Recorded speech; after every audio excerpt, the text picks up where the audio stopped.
Good evening, everyone, and welcome back to another episode of Apollo's Odyssey. I'm your host, Apolla Asteria, and tonight I have a very special guest with us, and that is David Wallace. He'll be speaking with myself at the Mt Shasta Summer Conference coming up here in July. So before I bring him on, I want to remind you all that I am selling the tickets. I still have 3 tickets myself to sell at the Mt Shasta for the Mt Shasta Summer Conference coming up here. I've had a lot of emails about it, people asking me like, hey, I want to buy a ticket. I just want to see if, where to stay and things like that. And, everywhere to stay in the area, like we're not really in charge of where you stay or anything like that. That's all up to you. How you're getting there, that's up to you. But if you want to buy a ticket, please buy them from my site here, shamanspears.com. And you just click this right here and you just order the ticket and I'll send you all the confirmation codes, everything like that. And now we only have 3-day passes left for the event. So please make sure to get those here. This is actually me selling my 3 tickets is my way of funding myself going up there to speak. So be very much appreciated. And as I said, David Wallace, who is on the show tonight, will be speaking at this conference too. Before I bring him on, I want to remind you all to please remember to check out my art because this is what funds me and keeps me going. My shaman spears are all invented by yours truly. They're kind of like a mix between wands and spears. They are all filled with copper coils, crystals, magnets, and sand I collect from sacred places around the world down the insides. They're all painted with crop circles that have been found around the world. That's the symbols that are on them there. I have 2 collections right now. That is the Yin Yang collection, which is kind of made more for the purpose of balance. They're all filled with naturally magnetic hematite sand and magnets. My other collection here, the Odyssey collection, I have some left from that one, mostly smaller ones. So they all range from small wand size to kind of larger staff size. Like these ones right here would be pretty tall, like about 3 to 4 feet, maybe 5 feet tall. These 2 right here. So definitely check those out because I will be selling these all at Disclosure Fest next month. Sometime at the end of the month on the summer solstice, whichever day that is here in LA. And by the way, if you're in LA or if you would like to make it out to that event, I definitely recommend checking that out because that's going to be a good one. Some of my fellow speakers at the Mt Shasta Summer Conference here will also be speaking at that event. But also, like I said, I highly recommend coming to the Mt Shasta Summer Conference with all of us in July because everyone here is going to be at that event and it's going to be a really good event. So definitely check that out. All right, let's get started here. I'm going to bring David on and let's get started with this. Oh, someone here said any nunchucks. No, I do not have any nunchucks, but I do have some orgonite, what are they called? I forget the word for it. Brass knuckles. Orgonite brass knuckles on the site. I forgot to mention I have a ton of orgonite creations on there. Here's one of them here. Mostly like kind of dagger, sword kind of things. But the spears are what's really awesome. But, I also have a lot of these orgonite creations. I'm moving to a different spot in the hills where I'll have more room to work at the end of this month, early next month. So I'm really excited about that because I'm going to get in very mad scientist mode with my projects and I'm going to start making a lot more interesting things. So stay tuned for that. All right, let's bring David on. Hey, David, how's it going? Great. What an honor to be here. How are you? I'm doing good. I've been traveling a lot. Finally back in LA. I'm getting ready for a move coming up here. So really excited. I spent the last few days listening to your excerpts from your book you've been writing, and it was very mind-blowing concepts there. So really excited about this show tonight. It's going to be a good one. Thanks. I've never released any audiobooks. I don't maintain a website. I have a small group of subscribers on my YouTube channel, and it's pretty boring. It's just, me ranting about stuff. There's some mathematics stuff I did and some stuff about some minerals that I collect along the California coast, but it's not a site per se. Certainly nothing like yours. And I like your advice and some of your ideas. Perhaps this would be a great audiobook to put up. If you want to give me some advice that way, I'm, believe it or not, for someone who's into physics a lot and electromagnetism and gravitation and a lot of those theorem, I'm not very techie with social media. So if anything you feel like you want to share with me later, that would be great. Yeah, and I just want to say that I spend a lot of time reading, and I also spend a lot of time listening to audiobooks when I'm working on things. And I'm actually very particular with I can't listen to an audiobook if I don't like the voice. And there's been a lot of times where I've tried to listen to a book and I'm like, I can't even listen to this because I don't like the voice. But your voice narrating is actually really amazing. So well, thank you very much. It's a great book to read too, I'm sure. So I haven't read it, but it looks like something that would just be very fascinating. So and actually, for everyone here, I want to say that I met David for the first time at Contact a few years ago. He came to my booth and started talking about some of these physics concepts he has, and it really stood out to me. So when our mutual friend Robert Potter asked me to interview him tonight, I was like, oh yeah, I actually remember who that was.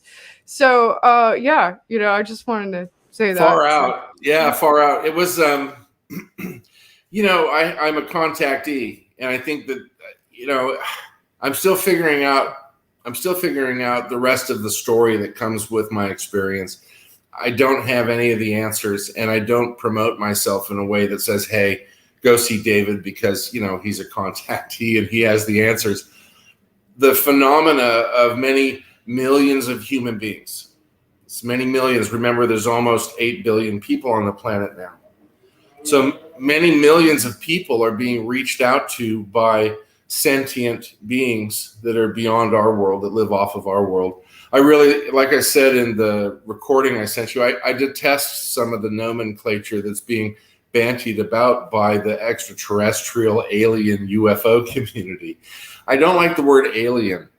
And it means alien shores or alien culture or a non-naturalized citizen. And I think that's a terrible description for somebody or a species, many thousands of species who are beautiful, that are all different. Some of them are a little like us. Some of them are very different than us.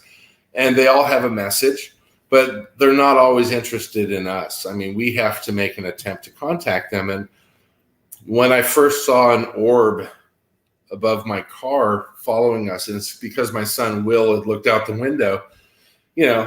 Teenagers hang out the car window, and he said, Dad, pull over, there's an orb. And so we both pulled over, and I didn't know what he was talking about. And there was a large glowing teal blue orb that pulsed a couple. It's like a ball of light. Right. But it was a big one. That's my craziest UFO paranormal experience that I always get into on here. So maybe I'll just tell you that. It was kind of like a reintroduction because it somehow triggered some past memories from my childhood. And the whole thing that happened to me wasn't given to me in that experience, but it flashed. And then this was at twilight down here in Hermosa Beach. And so, at twilight, when the sun sets in the fall, you see maybe 10 or 11 stars and the sky's sort of pink and violet. Well, this turquoise ball shot straight up and it turned into a star and went. Wow. Yeah. And it all happened within like 2 seconds. And so I knew right away that this wasn't anything from our planet. And so my son and I did what everybody does, is we went home and started researching. And we always sort of suspected that, there is extraterrestrial life. And that's another word that I've changed to beyond Earth sentience, because they are sentient beings. And I like beyond Earth sentience because it allows us the ability to accept foreign cultures. Yeah, instead of just it's outside of us, it's like right, yeah, because it's as my contact experience physically and psychically is ongoing. I'm learning that specific nomenclature and the way we use words empowers us, not only in the tonal vibration of the word, but the way the word subliminally programs us during our sleep, during our astral projection period, during our waking hours, like a conversation with you. If we pay very close attention to the words that we use, we start to identify words that we've been using over and over all of our lives that undermine us, both spiritually and successfully and all these things. When the lesson they brought to me was about understanding what love really is, then you have to realize that in order to love anything outside of you, you have to love the universe within you, and you have to love yourself and let go of everything that is bad, everything that is painful, everything that was handed to you that you don't deserve. Because that's a part of the nature of our society, is we're all lumped together in cities now, and there's a lot of confused people. We tend to dump our garbage on each other. And I think, half of that's incidental. I don't think that's on purpose. But we spent a whole year researching extraterrestrial beings, from everything from your friends at Third Phase of the Moon all the way to, the History Channel's Ancient Alien show. And we got a little stimulus here and there, and we got some confirmation here and there. But what we soon realized was that these, and I like Third Phase, but the ones on television and the ones that are very, very famous, sort of powerful media producers, are putting out their own sort of promulgated image of what the extraterrestrial experience should be. Yeah. And I think also with like these shows on TV, I don't think they're really allowed to go. I think they're kind of part of the soft disclosure program. Giorgio Tsoukalos was at the Contact in 19 when we met, and I got a chance to speak to him for about 10 minutes, and it was his company. He owned the show. He owned the production company. It was a very successful guy. But I asked him, I said, do you see UFOs? Have you ever met an extraterrestrial being? Has one come down to speak to you? And he goes, I'm going to reserve comment on that. And it was interesting because I thought, well, you're the guy. You got the show. You've got 60 million viewers. Go ahead, tell us. And none of that. You'll never hear any of those guys say, we went out to the mountains and we saw a ship and they came down and they told us what's up. And what I'm seeing is that there's millions and millions of people right now, more than ever, being contacted. They're starting to come in mass to our dreams, to our lucid sleep. I have friends. I lived in Europe for 12 years, and I've collected many, many interesting people as friends, and I love Europeans. And I traveled to about 38 different countries in my life, and I speak 5 different languages. And in that time, I was able to make really good contacts in the food and wine industry with just normal working slobs like myself. But, we always collect people, I think, that are kind of like us. And I've stayed in touch with about 25 of those people. I'm really lucky that way.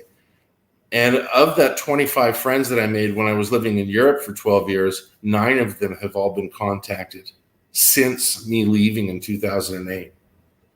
Wow, that's really incredible. This actually reminds me of a post I did. I just want to throw this in here real quick. It reminds me of a post I put on social media yesterday, because I just happened to be flying, and in the airport during a layover, I was sitting at a bar for like a couple hours, and during my time just sitting there by myself, 2 separate strangers came up to me and sat down next to me, and just happened to be a part of some like space program. One of them worked for Jeff Bezos, another one did some sort of work with space stuff in Houston, and they both started talking to me about ETs, and then I brought up my show and everything. And it's weird. I feel like, all these people that are connected in this way it's almost like it's like kind of like that thing, like your vibe attracts your tribe, but also Right. You know, it's like I think a lot of these people being contacted, like there's a reason why they all come together and end up in the UFO community, so to say.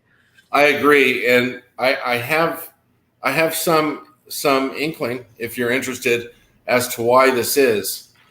There are a lot of contrivances by governing powers that run countries that would like us to continue to accept the strange paradigm that they've been peddling off on us. The whole thing about one fear technique to the next, whether this is Wuhan COVID or COVID in America, restaurants shutting down. There's no more containers. Now everybody who's an African American in the United States is under threat. Police are all murderers. All these horrible things going on. And then we have the stupefaction factor of President Biden. And, you know, we have to use common sense and not allow a meme to run our country.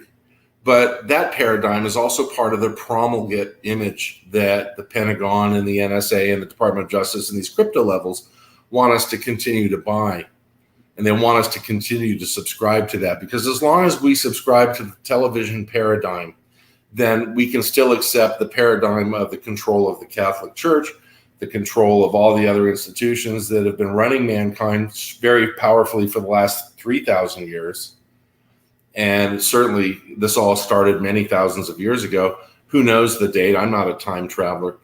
But what they're doing now is many different species are coming down to see us in both our dreams. They start with our dreams, I think. I was a little bit more radical because of my approach to them, but they start with what I've found out from my friends is they come to them in their dreams and they sit down and speak with them.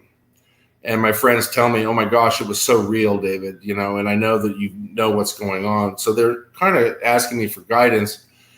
And what they're doing is they're preparing humankind for direct contact, but they're also going to start giving us information about bringing the entire UFO community together so that we are a free-thinking scientific body unto ourselves, because we don't desire or need accreditation from mainstream academics.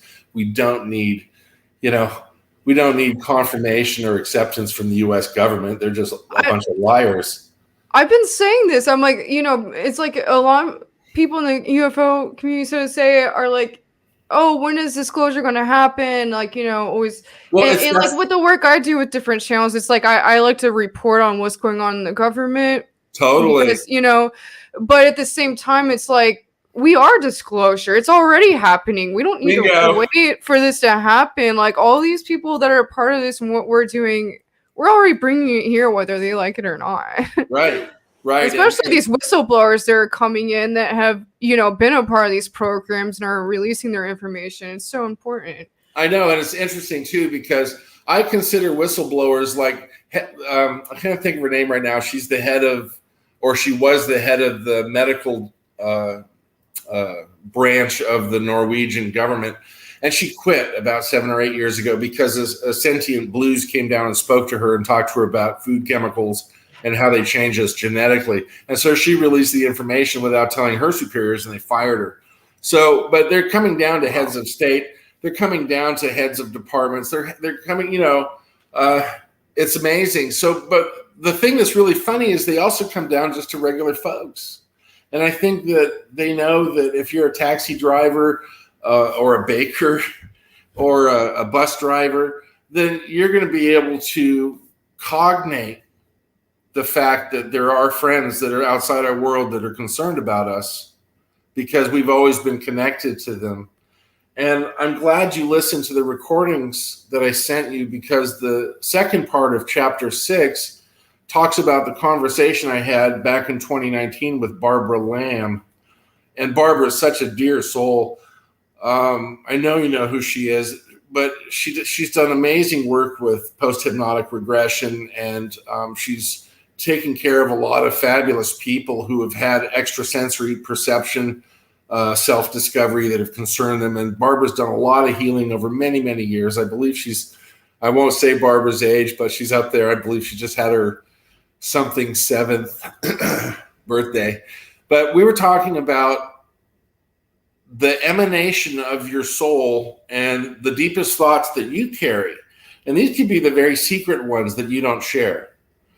The very interior part of your deep-rooted philosophies. And these things are not really public information anyways. Your sexuality, the way you feel about yourself, the way you feel about life. You know, you don't have to discuss this stuff publicly, but they know about it because they can read our minds and they see our feelings and the electrochemical synapse that occurs when you have feelings.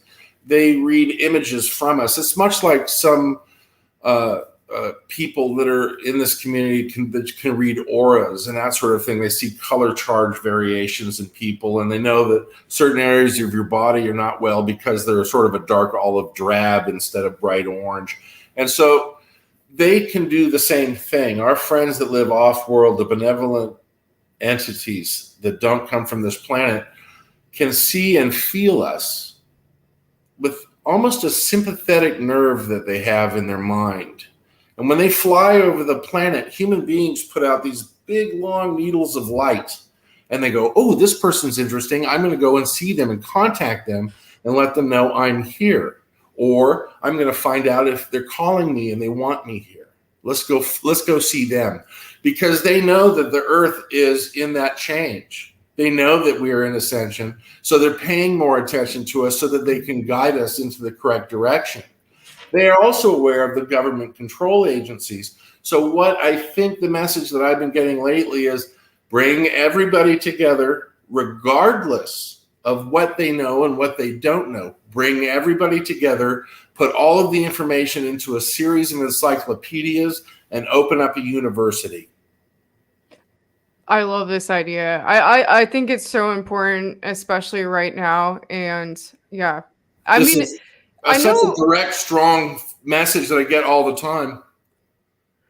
I mean, so, you know, obviously, like, as you were talking about, like, in what I heard of your reading and everything, you know, there's so many different aspects of the community right now, and there's definitely some things that people, like, really tend to not agree on. Like, some people are more about the side of things, like, oh, what are these, like, physical ships that are coming here? What can I physically see? Whereas, like, other people in the disclosure kind of community are more interested in, you know, the spiritual aspect or, you know, different concepts. And I think there's a way of, like, there needs to be a way of, like, bringing these things together. And, you know, it's hard to say, like, you know, what is truth and what isn't, and how everyone could agree on that to put it out there. I mean, what are your thoughts on that? I think that's very astute. The most important aspect of truth is how truth resonates once it's been shared. So when you resonate a good feeling from a conversation, and you are a good person, Apolla, so when it resonates in a good way, you know that there is some truth in the words being spoken. There's no litmus test for truth, nor is there a litmus test for the level of experience. And I know Rob Potter talks about apperceptions, and it's always somebody's apperception, or it's a perception. But in the case of factual contact, where you've had physical contact, you're like hugging a sentient being from another planet and you're crying because they're going. That's not an apperception. That is a life-changing reality boom. And it's okay for people that don't have that experience to want that experience and to belong to any kind of UFO community just by wanting it.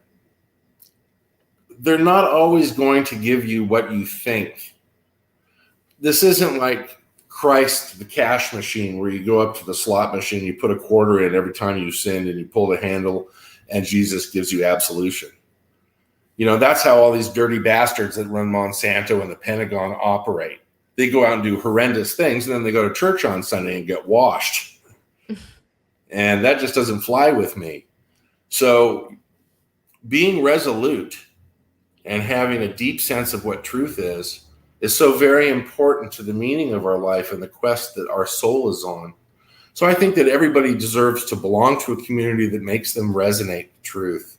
So if you're hawking a spiritual oil, or if you want to sell us a crystal, or if you want to have a really beautiful t-shirt for sale that is a manifestation of the experience of ascension, then by all means, you're welcome to be involved.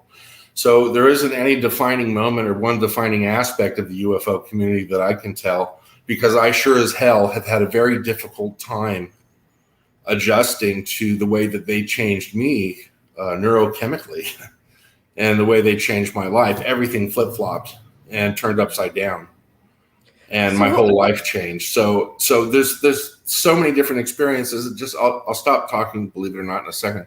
So many different experiences that we really must categorize everything.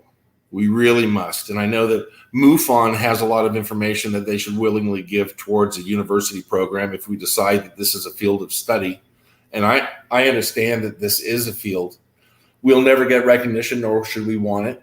We should just create our own academic society and be able to disseminate the information as best as the elders in this community understand it, so that all the new people and all the lovely innocent people can come in and understand what we're doing and what we're seeing and what we're feeling.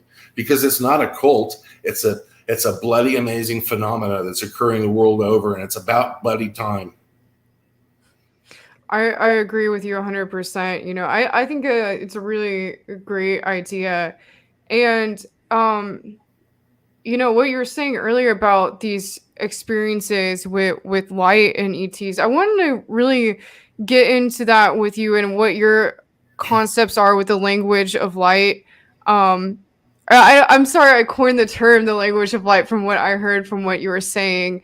And I know you don't want to get too into some of your concepts just yet, but you know what you were just saying with your story of, like, you know, ETs coming over and seeing light coming from different people, and you know, I think there's just something there with light, and I've always just kind of felt this intuitively. Like I've sort of had like a lot of downloads intuitively about the sun right now going through some different phases of sending out different kinds of light than it has before, and us adjusting to it. And I think that's something that's kind of evolving the consciousness shift on the planet right now.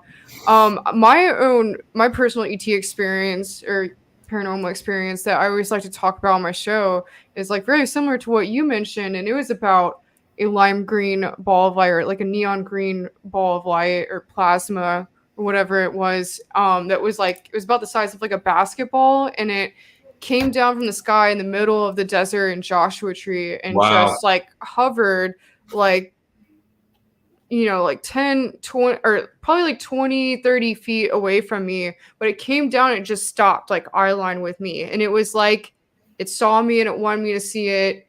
It knew I was there. And then it just hung there for like a fraction of a second. And then it shot forward and disappeared. How wonderful. Yeah. And like that, like, you know, that to me was like, I was like, wow. Okay, that was really something. And unfortunately, the people I was with, they were facing me. We were having a conversation. It actually happened to be before the first time I ever went to, like 8 or 9 years ago now. Like,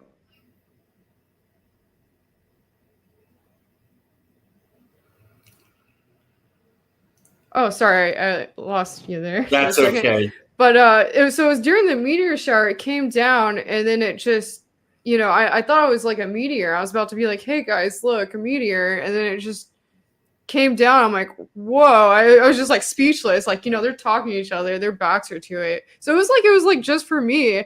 And, you know, after that, I started getting a lot of, you know, I started hearing more about plasma.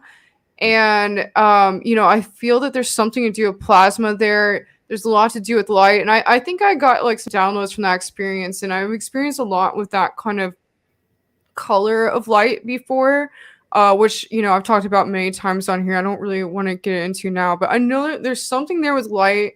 There's something with plasma that I don't think as humans we have really fully tapped into yet. Correct. And I want to know like what your thoughts are on that. Wow. Well, so that's them coming down because they saw your light and they went, yoo-hoo. And it's a two-brain test. You know, we have our cerebrum, which is split by a big crevasse. And so while your left hemisphere and your Broca's region, which allows you to convert thoughts into words, your left hemisphere is working away on the Broca's region with the two people you're entertaining. but he came down and attenuated your right hemisphere and went, you. And Wow. this is their sense of humor. All right, because he knew that you were already thinking of him. And didn't you feel like for a second in that experience that you were split brain? You're still talking to those guys, but you're receiving or sending some kind of signal to the light? Yeah, definitely. Right, because they can attenuate many, many, many, many different layers of our brain, because they understand that our brain processes things like a lamellar stacked photo album or a book. Our brain, when you slice it this way, you can see all the convolutions and crenellations of the cerebrum.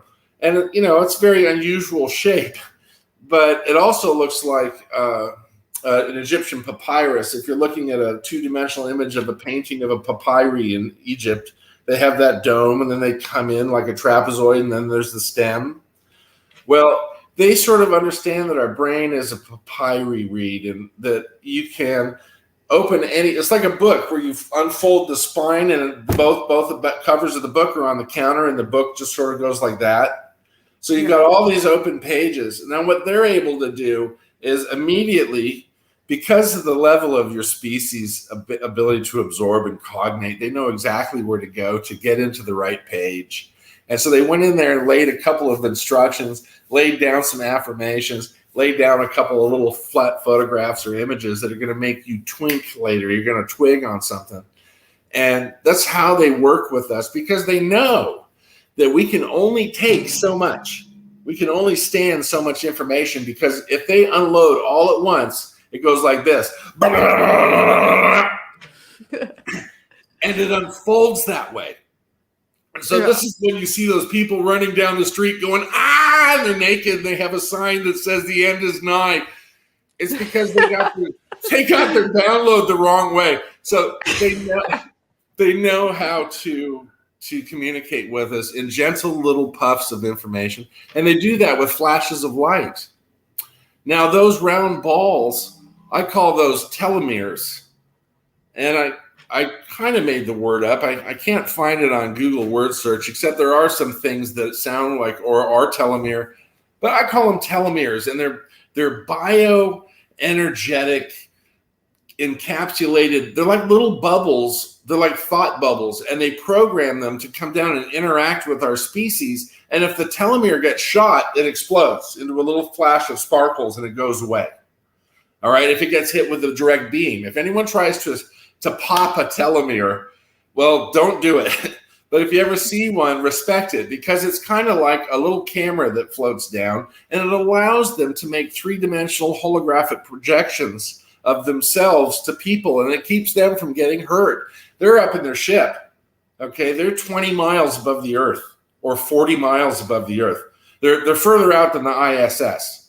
So you're saying they're just sending something down? Yeah, that's a telomere. Maybe it was their way of coming through another dimension. That's the way they showed. No, you don't have to worry about dimensionality, because they understand that when they're visiting us, they're already in this dimension. So that they don't have to have any hyperdimensional or extra-dimensional tools in which to communicate. They just send down this thought bubble, and it really is a biological sort of metal balloon. And it is like a thought projector, and it comes down and communicates with you. And it's an extension of themselves, and it protects them from getting hurt. And there's a lot more telomeres. Now, telomeres are not the same as orbs, all right? I'm not saying it's an orb. They're totally different, and they are basketball size. You got that bang on, because the one that came and stopped above our car and flashed at us and then went straight up in the air, that was the same thing. Basketball-sized teal blue sphere. It's just fascinating stuff. The idea about light being a communication avenue is that our brain is set up to receive light signals in an exotic array and a very keen ability that is not being studied as much as it should by mainstream science and mainstream academia.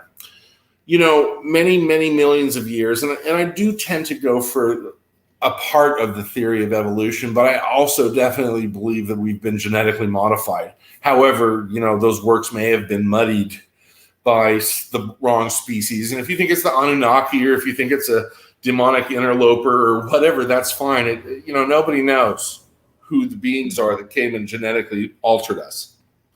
But they did it in a way that benefited them. You know, Zachariah Sitchin used to call it Lulu Amelu, which was the Anunnaki term, a Sumerian term for digger in the dirt, the digger of the earth. And that's why we prize gold so much today, is because these guys 10,000 years ago, 11,000 years ago had us digging gold. And so, that's why humans love gold. And that's why we stack it at Fort Knox or wherever else we put it, because we've been genetically programmed to behave that way towards that mineral. You look at the Native Americans; they don't value gold; they value silver because of the light, like the stars. It has that same kind of shine. So they communicate with us in different values of light, different wavelengths and frequencies. What do the colors mean? Like, you said your experience was with a teal. Mine was more like neon green. I was wondering if you knew anything. Well, your Jeep is green. Colors. Your Jeep is green. I got that later. Is that color your favorite color? Yeah. Well, I mean, so I got the Jeep after that experience, and I definitely have had experiences with this color in different ways before, like in dreams before that happened to me. They chose a color that they knew you would respond to. I respond to blues and to shades of blue. I think most older guys are a little colorblind too, especially regarding blues and greens. That way, you got to pick the blue. If your boyfriend or your husband's going to paint the house, make sure you pick the right color, because he'll just, it'll look like Disneyland blue. So they used light frequencies to reach us because they understand that in the construction of the way our retinas absorb light, those light absorptions that travel down our optic nerve to our occipital lobes, where our parietal lobes, which are facing forward, cognate the light, and they convert that light into an enzymatic amino acid response. Light has a value because of the frequency of the wavelength. So you can attribute any number, any formula, any mathematic vibratory code to a frequential harmonic that comes in the form of a photon. One photon. And there are millions and millions and trillions of photons in a stream of light. They're able to take one photon and encode that photon with many pieces of information. And that photon is added to a stream of many millions of photons that are all encoded. And what happens is each one of those photons has a different frequential signature. Your brain, because it's 120 million years old, knows what to do with those signatures. So it goes into regions that your brain stores and allows you to access or draw upon later. And this is how they encode us for activation. This is how they transmit information to us so that we can have higher cognition, so that we can think about how we want to choose to spend our time, what sort of things we want to read, how we want to approach humanity from now on, how we want to always be honest and truthful, how we want to make sure that if I have 35 years left in my life, if I'm only going to live to be 90, then I want to make sure that I go out and get a couple degrees and then go out and sit under the stars and speak to them about, the quantum reality of other dimensions, because they've touched my mind in such a deep interpersonal way that has given me a vast, vast wealth of hope for all people. Because we have to shed the clothing of emotional turmoil. We have to be naked again in the eyes of God. We have to become the children of Gaia. We are the sun children. And you're right about the light from the sun. You know how the sun burns your skin now in 20 minutes. And our sun is bright. It definitely does to me, being a ginger. Bright diamond white. Okay, well, so back in 1970, when I was 5 years old, it used to be golden yellow, and you could play at the beach all day and maybe get a little bit of a sunburn. So we've just gone from grand solar minimum into what's called grand solar maximum. So there are a lot more sunspots, there are a lot more solar prominences, and the light, the energized particles, are also having a very strong effect on the way that we feel, on our health, on our sense of reality. If you're somebody who suffers from depression, you may feel more depression. If you're somebody who is very up and very upbeat, you may feel even better. It's how you harmonize with the beam that's coming off our sun. Every 12,000 years, our sun goes through a cataclysm cycle. And, we're there. We're at the 12,000 year mark. It could be between 11.5 to 12.5 thousand years. But we're within that cycle. And there's a lot of really good scientists on YouTube that talk about that. Ben Davidson at Suspicious Observers is a great reference to go to for understanding the nature of the sun, because he's not interested in what his hair looks like when he's talking to everybody. And he's just he's a super guy. He's one of the first people that have spent the last 15 years of his life decoding, or last 30 years of his life decoding the nature of the sun. He's one of those kids that when he was little, and he put the question out there once, when we were all little, we once looked at the sun when we were all 13, 14, and 15, and we all felt like something really big was going to happen in our lives. And every 12,000 years, the sun goes through what's called a micronova. It's a small solar flash, and it releases the concreted carbon that falls back to the sun. Remember, our sun is very, very massive, but it also has just a massive gravitational scale. And so when these amazing prominences, these giant flame arches come off the sun, we receive the photic energy, don't we? We receive the photons and the energized particle stream, and also the gamma radiation, which our magnetosphere around the Earth protects us for the most part from. But those giant gas flame arches do what? Some of it goes off into the interstellar space within the solar system and cools down. But most of it falls back to the surface of the sun as carbon. Now, each of these arches are anywhere between 800,000 to 3 million miles long. So you can imagine the amount of carbon in each of those solar arches that flies back and collapses onto the sun's surface. This is nothing to panic about. It's going to happen, and it's going to have a drastic effect on electronic devices. That's why, a lot of us don't buy Bitcoin, because when the sun does have a big X-class flare, and that's what it's called, an X-class flare, it will cause a shortage of all the radio and television programs. It will shut down most of the computers on the planet. And that's just Mother Nature putting us back to the way we belong. Do you think this happened before with an ancient advanced civilization? Yeah, well, I think we also manifest the behavior of the planet. We manifest the behavior of the solar system and the universe as well by the thoughts that we keep.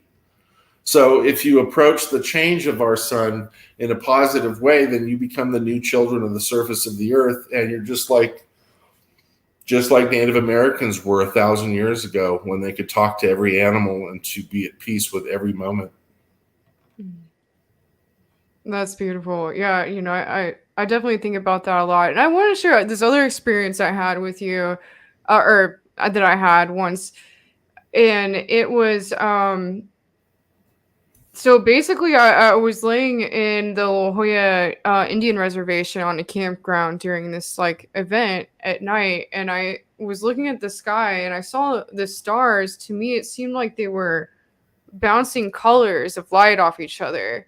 And, I was kind of having an experience during that time, but I felt like I had to download that it was the way that the stars communicate with each other was through frequency or light, and that it was kind of the same thing in a way. And I felt like there was something to that. And then later I saw that scientists have actually kind of recorded this in a way. So I wanted to share that with you too. Well, I'm glad. Stars do communicate with each other. This is interesting because it's part of what I consider the law of specific gravity. And I'll explain this with a metaphor. When I walk down the beach at 7 a.m. and I go and pick up trash off the area, the tidal zone where the mud is below the sand, I'll pick up plastic bottles. But as I walk 4 or 5 or 6 miles, then I'll find that when you find a plastic bottle cap, there'll be 2 other ones nearby it. When I find a piece of driftwood, there'll be 2 or 3 other ones nearby it.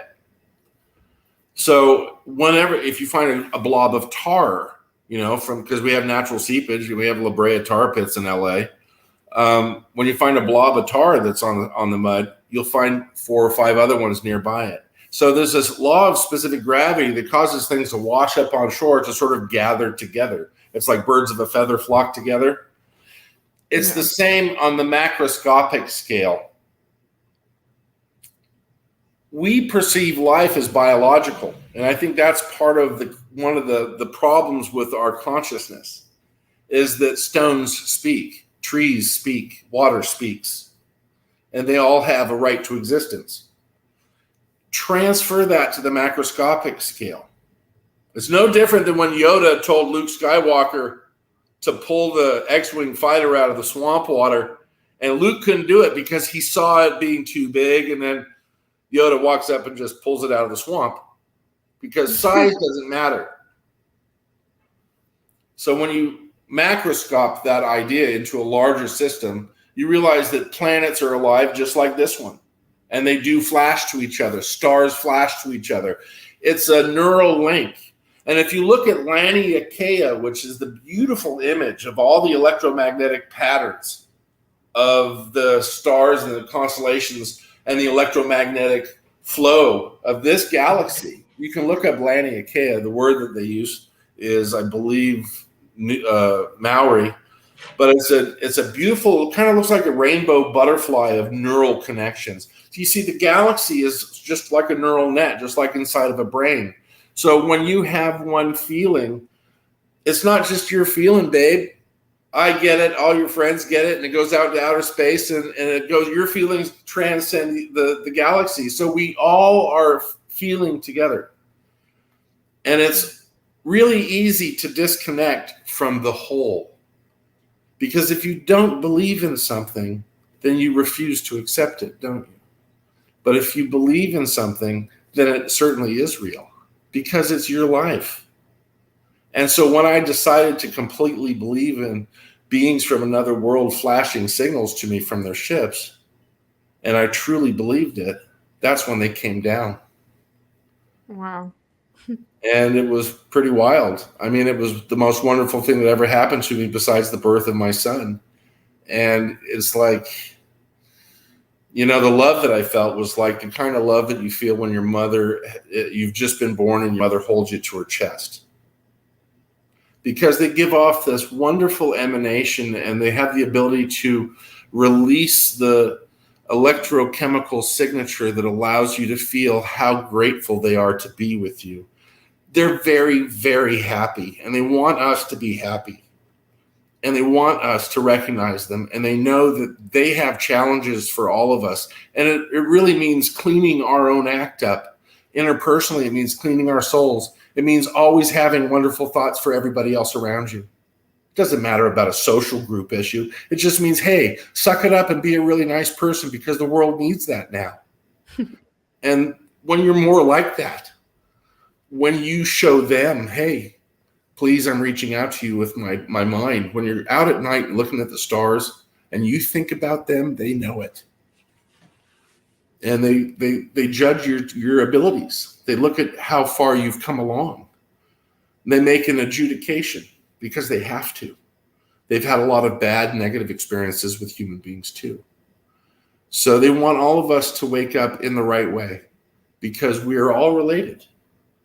And it's a fascinating instance. And it's how when they see your light, Apolla, that's when they know, what color to use on the sphere. They know everything about you, because they've been working with us for our past lives as well. And that's why when, you meet certain people, or you have an experience or a confirmation by looking at the stars, you always have, right? But this time it's going to be different, because you've had to go through all of those cycles of your past lives in order to become who you are now. And look at you. I mean, you're amazing. And what you do is amazing, because you're bringing hearts and souls together. And that's exactly what Kim Jim told me to do. He said, find people that are, coming together, because you have to start uniting. Because the information that they're trying to shut down on the government corporation level has to be brought together into a defined syllabus that anybody can download for free. And it has to be the experiences of not just, people we love and respect, like Mary Rodwell. It has to be people we love and respect from Germany and Italy and France and Mexico and all the amazing people that have a story. And there are hundreds and hundreds of thousands. And so this is part of our test. Is we don't need to have a litmus test to see if you're telling me the truth, because you must be, because your tale is no more different than mine. They're all just as fabulous and just as unique, because the creature or the entity that comes to you is the one that is attracted to your heartstrings, to the vibration that your love produces. If you think bad thoughts, then you will have a gray come and stick a needle in your abdomen, because you're attracting the one that is connected to your vibration. If you're a person that is mentally ill and you feel, like you want to hurt people, you have to forgive people like that, because they're mentally ill. They don't know any better. They want something that they've never had, and they don't want to work for it. They don't want to admit they've done something wrong, so they just want to be evil, because they're emotionally and intellectually lazy, and they don't give a shit. They don't think they have to come back into another life form. They understand that. And so they go, oh, look, Apollo's had, 11 lives now. And isn't she wonderful? So let's send the little green telomere down to tell her, hey, we know you're here. Right? And they do that for all of us, just at different levels. So you have to accept all the stories, all of it. And that's why, a lot of people are offended by Rob Potter's sort of adjudication and dissemination of information about Christ. Christ represents love, so let's love it. Anything that's real, Christ is real. And so is Buddha. Mm-hmm. I'm not going to deny that. But so is Kim Jim and my little friend that wakes me up.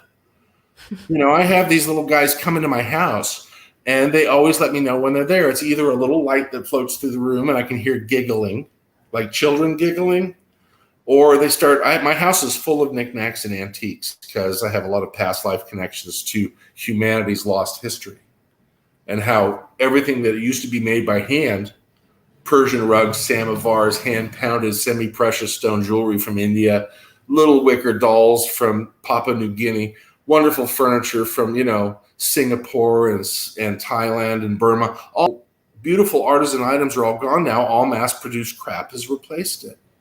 So my house is full of fabulous stuff. I mean, like, I've got tons of tiny little 1920s Chinese mud men, and I have little rosewood carvings of fish and whales and dolphins and all kinds of crazy stuff that's all from the 20s, 1910, 1930s, 1950s. In fact, I uncovered some really beautiful teardrop earrings that my great auntie bought in Hong Kong back in 1920. And they have some Chinese cloisonné on them, but they're beautiful. And I remember last time I saw Laura Eisenhower on her show, she said that she couldn't find matching pair of earrings. So I'm going to take them out to Shasta and give them to her. Oh, that's amazing. She's such a dear girl. But, I love her. So the species that comes to us that will communicate to us will come to you because of the nature and the condition and the thoughts that you keep on a continual basis. So we don't want to seek to quickly change something about ourselves, because that too is artificial. Just let things happen naturally, right? And then if it's meant to be, then they'll come and see you. You can't force it. You can't make a leopard change its spots. So everything in this world, everything in this reality happens for a reason. And I truly believe that everything is as it should be, and that we're right on the cusp of being able to save the entire planet, just because we're part of that 1% of people who truly care about the environment, who truly care about each other and want freedom and want to be able to express things freely without being condemned by a war god, because governments act like war gods. And my government, I love Americans. I just don't like the government. I mean, my tax dollars are being used to build nuclear bombs. That really, really pisses me off. Yeah, me too. Right? So it's like, how dare they? I mean, that thinking is so Neanderthal, right? And so they understand that too. So we're right on the cusp, and there's a lot of urgency in my life to get my book out, to speak to people about the science of palametry and the science that they showed me about communicating with different light packages, and how to coordinate whole formulas into single symbols and transmit those to other human beings so that all of a sudden you have a very high rapid cognition of quantum mechanics. And they've also given me some stellar cartography programs to design and build. And I've been getting downloads from Kim Jim almost every week since I went away to Broccoli in 2017. And right now he's been helping me write the book, and he's been filling my head with all sorts of fantastic stuff. And I hardly think that, I'm the next Jules Verne. So, but what I am going to do is I'm going to put down all the diagrams of all the crystal modeling structures. I'm going to put down all their anthropomorphic, all of their anthropological diagrams, their medical diagrams. He's given me downloads about what their bones are made out of and how long they stay in space. Just so much. That's so incredible. Oh my God. And I've got all kinds of wonderful children's toys. They have children. All right. We don't think about that, but they have babies. That's funny right? to think about. They give birth. We obviously know what our reproductive organs look like. And they have, when you see some of the extraterrestrial entities, when you see these off-world entities in the buff, as it were, they look like Barbie and Ken dolls. They don't have any overt genitalia that hangs out. They kind of have like a little flappy shield over it. But they have relations. Some of them do. And they also have live birth. And their children's toys are amazing. They're amazing. There's this one where they look like amoeba. And one of them's called Queequack, and the other one is called Micmac. And they have two round eyes and a round mouth, and they make a cooing sound when you put the different parts of the amoeba together. And when you put more of them together, because they all fit together, they produce a three-dimensional light hologram. And it's a child's toy. I mean, their children get the download, the polarimetry download of the reduced physics nomenclature into a single-dimensional symbol, right? I'm taking long physics equations, I'm turning them into single symbols so that we can reduce the amount of time it takes to respond to a student when he says, I want you to give me James Clerk Maxwell's theory of electromagnetism. Okay, well, that's 600 symbols. I'm going to go, mu naught epsilon naught 1 over r squared dot del dot hat, and fill out all these different little physics symbols.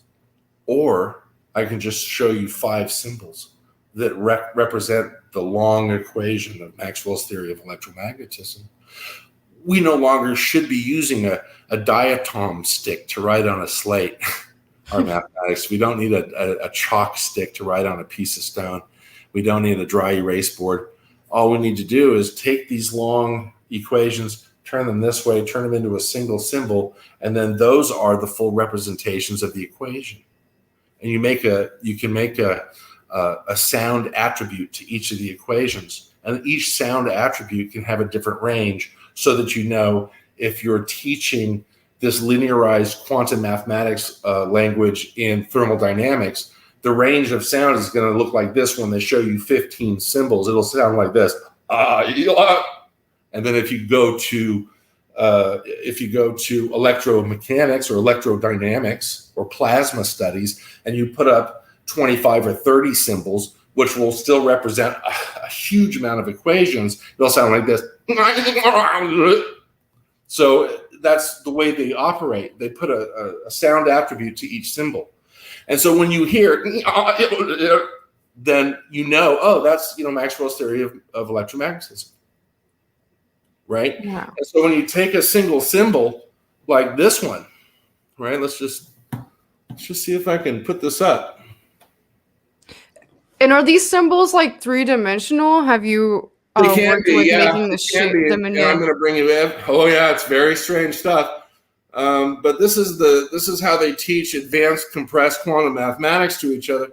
Is they take whole linearized formula. Let's see if you can see that. You see that image? Yeah. Okay. There we go. That image, if I put a brighter light behind it, it'll blind you.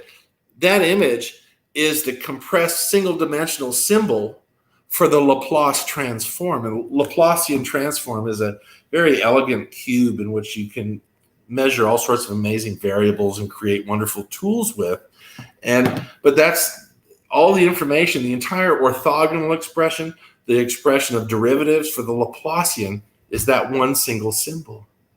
All right. Wow. So that's how they can teach whole three-dimensional constructs, because this symbol can go from this, and then you turn it this way, and it goes through a process called decollapsing, where that whole symbol can then be decollapsed so that you can see its original root value. So if you ever have a question about the symbol, is that the Laplace transform, or is that the Heisenberg uncertainty principle? You go, well, let's just decollapse it. Oh, that's the Laplace transform, because some of the symbols look similar. So that's how they teach higher quantum mathematics to their children.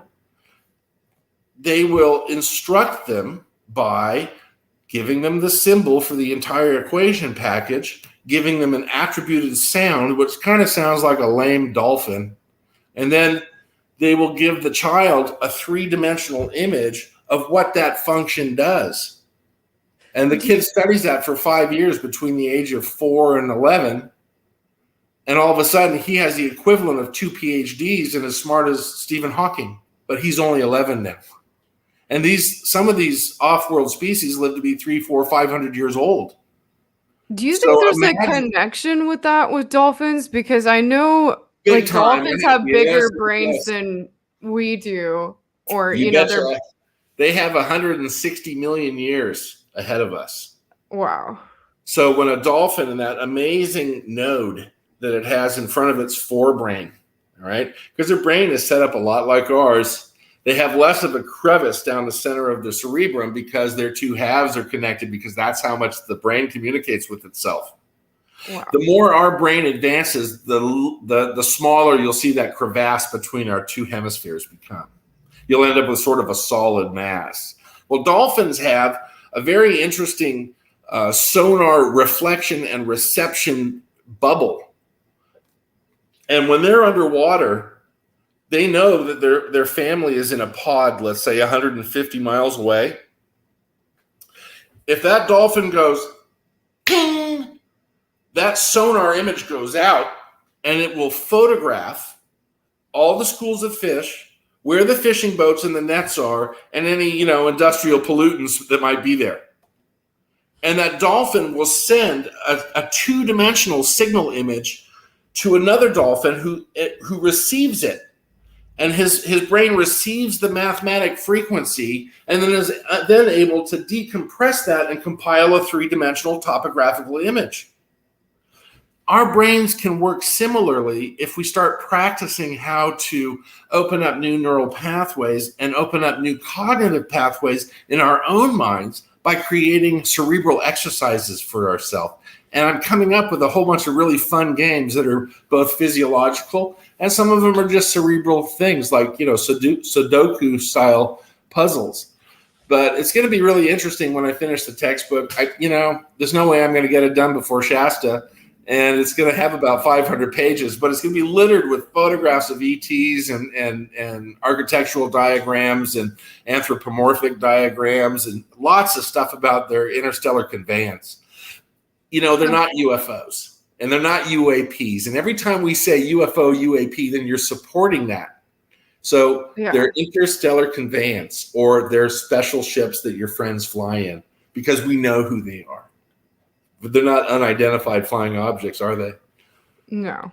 Right. Do you have a ship that you've seen more than once? When you're looking at stars for off-world being interstellar conveyance, do you see a ship and then have gone back a couple months later and perhaps seen the same one? I've seen some triangular craft a couple times, and then I've also seen just what looks like stars zipping around, in a way that stars. Do they have a trail? Do they have a coma or a plasma trail, or they just look like they're lights zipping around? Because satellites lights zipping around to me. Okay, yeah. So those are ships. Those are ships. Those are their ships. And do you have any inkling about who they might be? I don't really know, to be honest with you. I feel like I don't know. One of the things that I would ask you, Apolla, is to start asking yourself how you would behave if one of them came into your house. I think about that a lot. I Like, know I you don't do. I know if can I would tell. be like freaked out or if I would be like, oh, hi. It's hard to say until you're in that situation. I've definitely had some, I used to have some lucid dream experiences almost nightly where every night it seemed as soon as I went to sleep, I would like be in a ship and I would like go to a different like place in a ship with like this team of people like every That's a night. And I stopped having them after a while. It was like a period of time for like a whole summer. And Did it was you have actually, I think, after I had the orb experience. It was either right after or right right? before that experience. Well, the orb experience tends to precede a contact experience. And that I Mm. know because some of my friends in Europe and some of my other friends here in Southern California have all seen the sort of the basketball before they've been contacted in a dream. Mm. So they're doing the same thing with all of us. There is a process. And that's how I can sort of legitimize what I hear from other people. My contact became so elevated that the last time I saw Kim Jim, he put his fingers on his chest and he went like this and he took a glowing blue ball. It was about the size of a jawbreaker. And he put it into my chest. He took his fingers and went like this from his and he went like that. And it's there still. And it does something to me whenever I'm around people who are being honest with me. And I feel really, really good. And it's like a little brief blessing because when I'm around Kim Jim, I just want to cry because he makes me feel so good. I just love him. He's such a wonderful, wonderful being. And he's my guide and he's my ambassador because he's putting me through some pretty rigorous mental training right now, let me tell you. And before I'm able to finish the work that I'm doing, my job as a goodwill ambassador is to help everybody in the UFO community. I don't care if you're selling cedar oil or crystals or whatever, you're part of it, you get involved. But we're all in this for a reason, so we have to crystallize the thinking. We have to record and document everybody's stories because everybody is valid. All of our souls are special. And we're coming to this point now where we're starting to really believe that and realize that everybody is intrinsically valuable because of the nature of your special angelic soul. And we all have one that needs either bringing out or nurturing. Because whether you want to call that the love of Christ or the love of the Creator or whatever, it's all good as long as it's real, as long as it's truthful. So Kim Jim has asked that I start changing my ambassadorial role into one where he's told me when I'm going to die, and he's told me how and how many years I have left. So in concordance to what's going to happen to me, I have 4 or 5 very important tasks to do.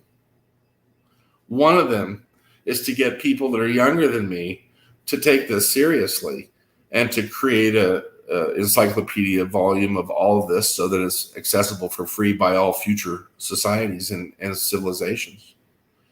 And that we create a think tank that's merely legitimized by the thought of love. Because I certainly don't need proof. And I don't really give a shit if people believe me because it isn't about me trying to sell something. I don't have anything for sale. And it's because I have sort of a puritanical problem with what happened to me. They changed everything and it was kind of unfair because I liked what I was doing before. And I like what I'm doing now, but it really changed me because now I don't really crack jokes anymore. I take everything pretty seriously, and I hope for the best for humankind.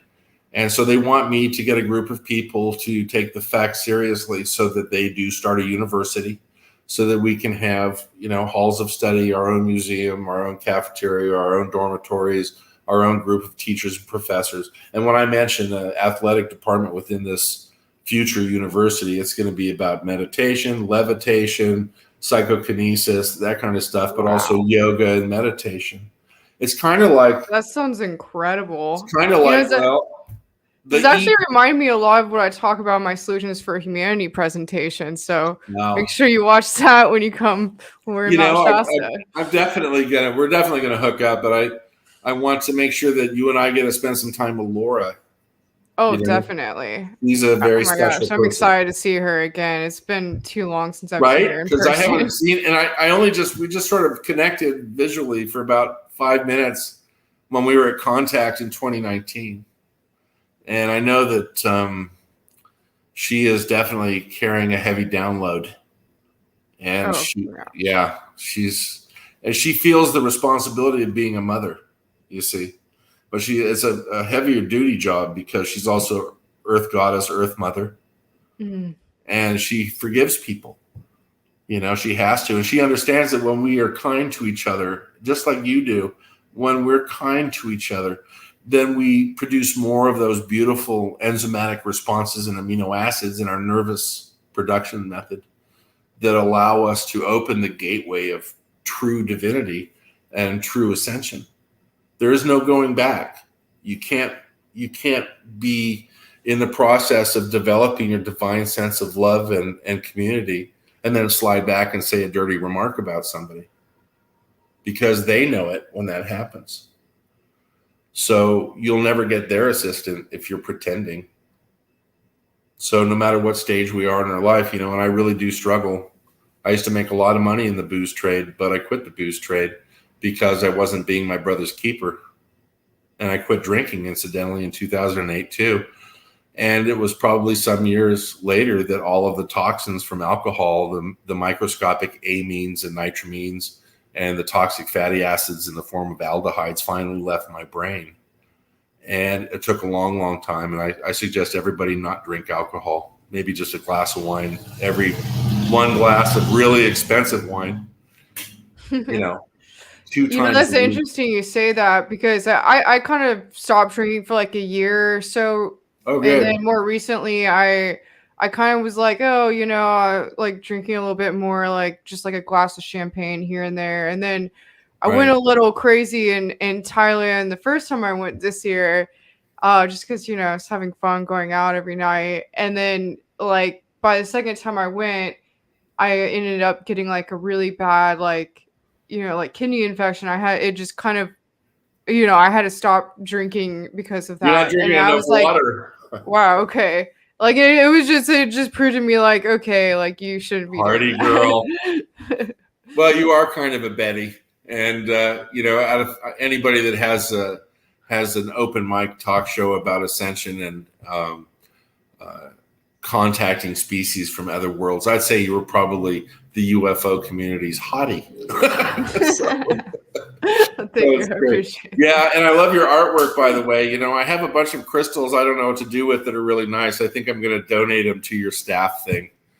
So, well, if you want me to make a staff for you, I can totally do that. Hey, far out. If you want to give them to me, you got to come down and see my Zen garden, and then I would definitely. I go out to Hermosa sometimes with my friends. So next time I go out there, I'll.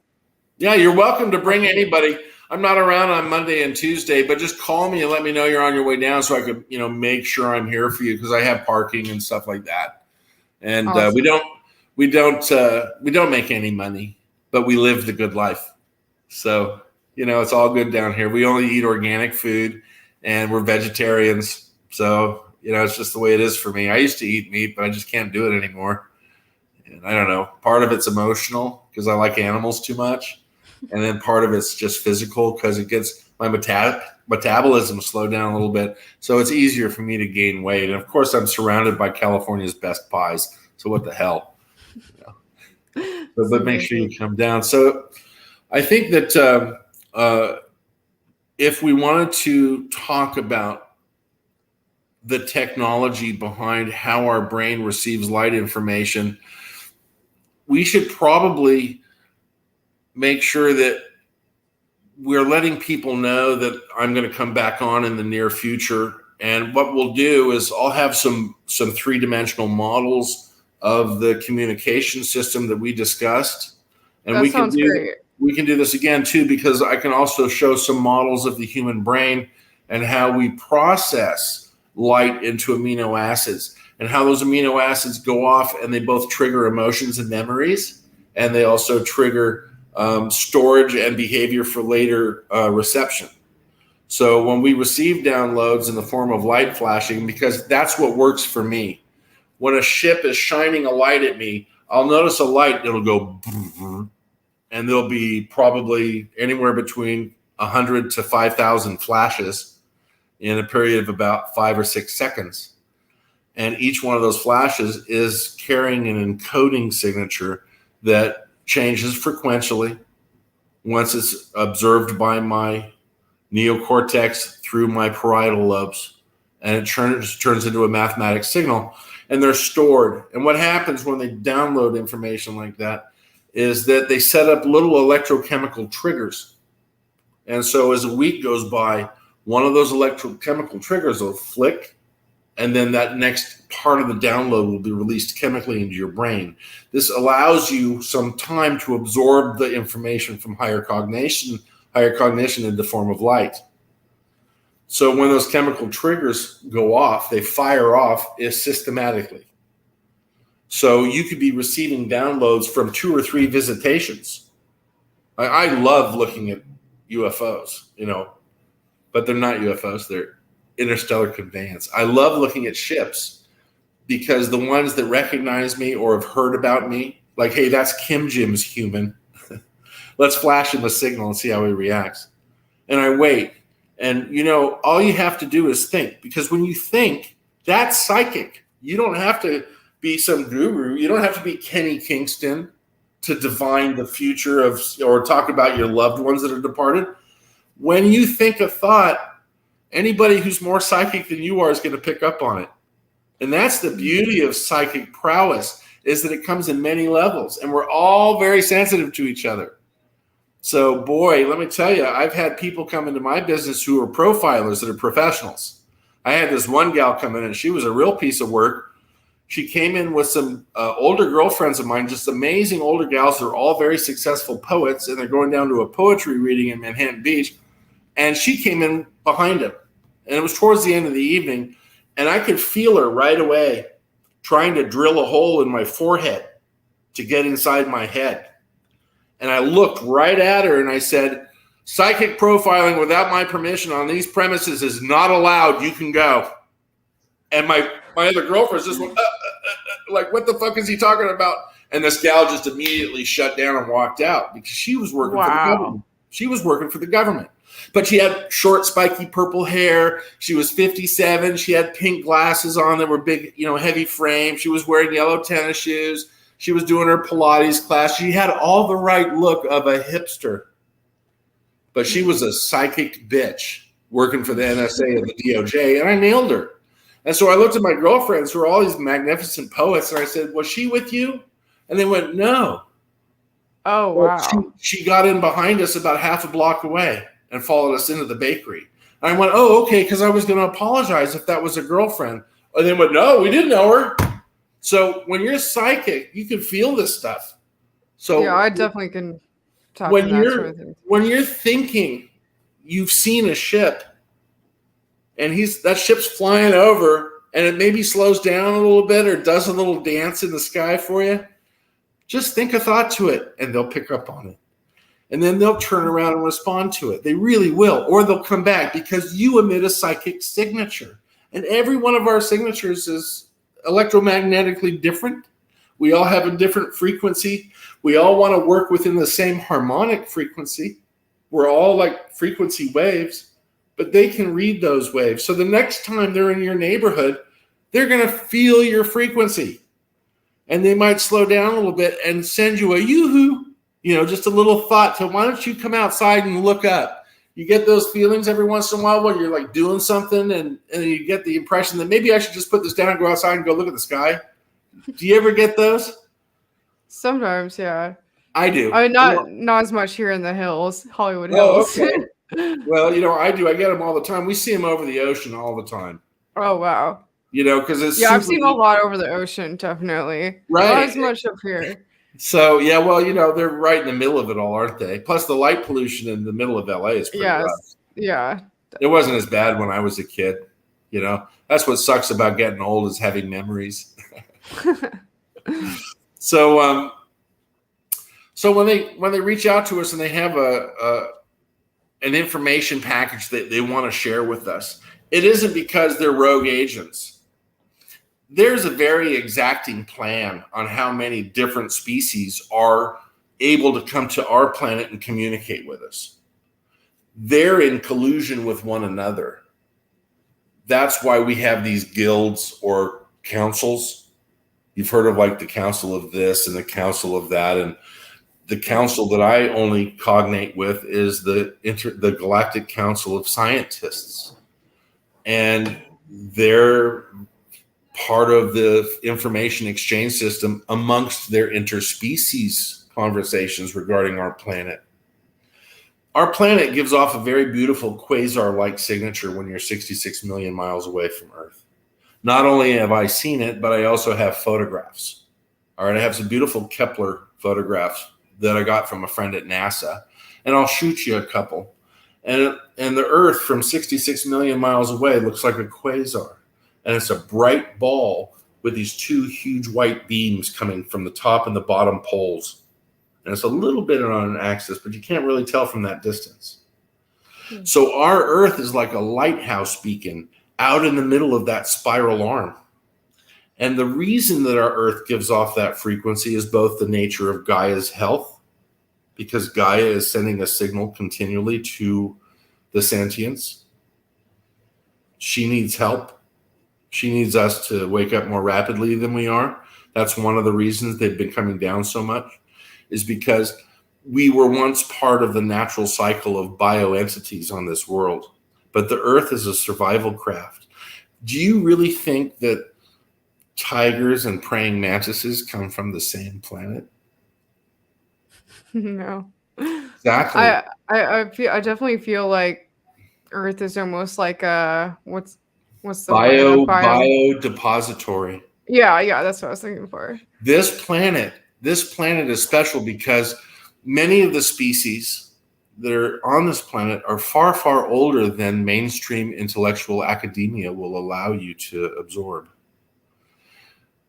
Many of the ships that deposit species here do it in a way to preserve the genetic code of those species. Many of the species that live on our planet are billions of years old, but they've been removed from their dying solar system in order to preserve them. Some of the species of animal and insect and fungi on this planet come from Andromeda. Some of them come from Orion. And I talk about Orion as a constellation, and I get some complaint from people. Look, there's lots of little planets near Orion. So when I say Orion, it could be any number of the planets that are attributed to that, not the stars, all right? Because constellations are stars.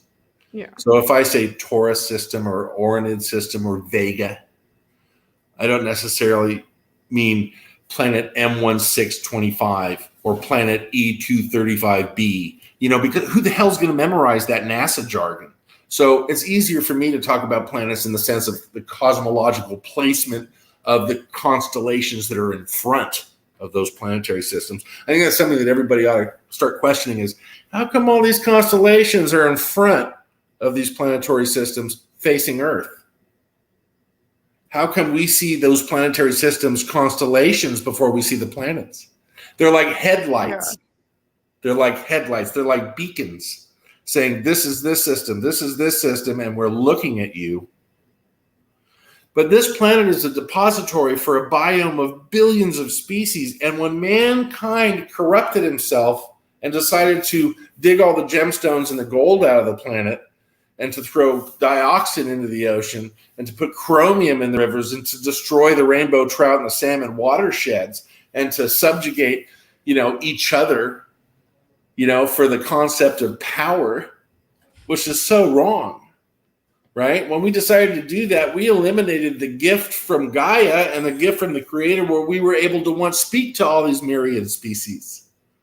We've removed ourselves from that gift. So now we have to repair the damage that's been done. This is part of task number 1. Number 2 is we have to do an en masse presentation to educate the public about the real condition of the planet and make that a priority. See, and it's like James Gilliland says, I hear a lot of people talking about, their rights, but not that many people talking about their responsibility. We have a responsibility to our mother because, this planet Earth will give us everything because she loves us no matter what we do to her. Yeah. So we, People have like really evolved into like this sort of separation, like in today's society, just the way we live, it's almost like, people tend to feel that they're separate from the planet because they spend all this time like, on their phones, like watching TV. And it's like to them it's like, oh, nature is outside. Like that's not, and that is not the way that we should be living. it's not. And this is the double-edged sword of technology, isn't it? Because Mhm. I've been told by members of my galactic council of scientists, I've been told expressly that in the future, technology can and will be our friend. But it's not until the point where we get over the amazement of the ability to do it in the first place. Yeah. Because we need to stop behaving like, ooh, this is new. Because it's not. It's just a means to store information rapidly and to transfer information rapidly. But what we're allowing to happen, I think, is sort of the transfer of our identity. And we're allowing, like who's being served by your computer? I mean, are we being told or are we being informed? What do you think of like social media, like addictions and things like that? Like, is that something people are going to be able to get away from? Because I feel that that's something that's going to progress in the wrong way if it's Right. Well, there's something called the law of diminishing return. Are you familiar with that no. statement? Well, the law of diminishing return means that something on the onset may seem very, very fabulous and fantastic and will give you a charge like, ooh. And so if you've ever played a first person shooter for 2 hours, you're going to start to understand what I'm talking about. Your palms are sweaty, your eyes are red and they're bulging, and you get off the thing after 3 hours and you feel like you've been out on amphetamines.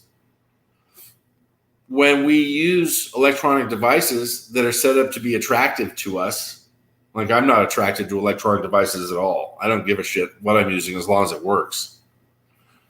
Same. Right? But the thing is that they give back diminishing return in the form of frequencies and light values. So those flashings that are occurring on the screen from the game you think you're watching or for the show you think you're watching, right over to the right or the left in another series of pixels buried within that screen will be many micro flashes doing this that are not registerable by your naked light that you're looking at. But these flashes are going on like this while we're talking, and your brain is registering them. But what it's doing is making you tired and burning you out. Now, game manufacturers, computer manufacturers, phone manufacturers, they all know this, but they're not being governed by our government because our government doesn't give a shit anymore. It's GovCorp. If they can make a buck off of it, let's do it. And so people are being fed a whole bunch of garbage and they're being programmed. But what happens is in the law of diminishing returns is that those PS2s are really great for the first couple of weeks, months, maybe a year.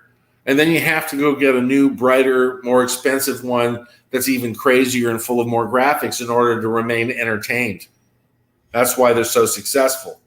You go from like when Halo first started back in 2000, and now you look at Halo and they're already making a movie about it. And Halo was really an amazing game. But then you start to realize what it is that you're playing. You're playing on a closed circuit or closed loop of diminishing values electromagnetically. So you feel a charge, but every time you play it, there's a little bit less and less of that kick that you used to get when you played it. And you're doing some damage neurologically to both your eyes and to your neural synapses and to your parietal lobes. And it makes it easier for Big Brother to turn on the TV and show you 17 fast food commercials followed by 27 pharmaceutical commercials, right? Mm. So you have to think about how light affects us and what types of light affect your brain. Natural light is the best kind. I mean, why are they telling you to put on SPF 50? You're packing titanium dioxide into your skin cells. Get out in the sun. I always say this, but I get burnt a lot because I'm a ginger, and people are always like, "Oh, you need to be putting on sunscreen." And I'm like, I don't want to put that on me. It's like, okay I'm to good. get burned. It's okay to get burned because you know what happens is that UV light penetrates your derma, your skin. It goes through your epidermis and it goes into the subdermal layers where your capillaries are. Well, your capillaries bring fats and toxins up to your skin. That's why some people have acne. That's why some people have, difficult times with their skin, is because they had generationally or recently consumed some sort of toxins. And so it has to get out of your body. So many times the skin, which is an organ, will be the way to dilute the toxin. So your blood brings all this stuff up to the very bottom of your epidermis, and then the sun shines on it. And what does it do? Those UVs come in and they kill bacteria. So they kill viruses. If you want to sterilize something, go leave it in the sun. You ever seen a bleached skull? There is nothing on it but calcium, and they're white. You come across a cow skull that's been in the desert for 50 years. It is bone dry, bleached white, and it is sterile as can be because it's been sitting in ultraviolet radiation for 50 years. So small doses, 2 or 3 doses of ultraviolet radiation a day only serves to help recycle the filtration process of the toxins in your blood. So, but they're telling you to put on 50% or 100%. They're sending out UV warnings, and they're calling it global warming and climate change. Well, of course the climate's changing. We're in a 12,000-year climatic cataclysm cycle. What are you going to do, slap a tax on it in the last 35 or 50 years we're alive? Come on. So we're being scammed on every level. The first thing that we also want to do is to stop taking pharmaceuticals. They don't do anything for you. Have you heard about tardive dyskinesia?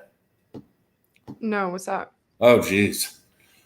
Right. So for the last 10 or 15 years, people who suffer depression, and I really do believe they suffer, and people that suffer from anxiety, and I'm sure they're suffering, have turned to modern medicine for chemical salts that you can take to make you feel more balanced or more equal or more normal, less depressed, less anxious, whatever. The doctor gave me this pill. He says it's going to, lithium, that kind of stuff. So mood regulation.